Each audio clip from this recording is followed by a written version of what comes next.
नमस्कार मंडळी. तर मी शेतामध्ये आलो आहे. यावर्षी उन्हाळा एकदम म्हणजे एकदम भयानक.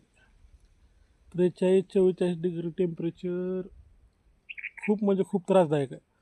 शेतामध्ये आलो होतो, ऊसाला पाणी चालू आहे. हे तुम्ही पाहू शकता, याला म्हणतात शेतकऱ्याचं फ्रीज. जेवढं तुमच्या फ्रीजमध्ये पाणी थंड होतं तेवढंच थंड या आपल्या शेतकऱ्याच्या फ्रीजमध्ये याला आपण म्हणतो मोरवा. तुमच्याकडे काय म्हणतात ते सांगा. याच्यामध्ये जेवढं पाणी थंड होतं तेवढंच तुमच्या फ्रीजमध्ये सुद्धा थंड पाणी होतं. पण फ्रीजमध्ये थंड केलेलं पाणी फक्त थंडच लागतं, चव देत नाही.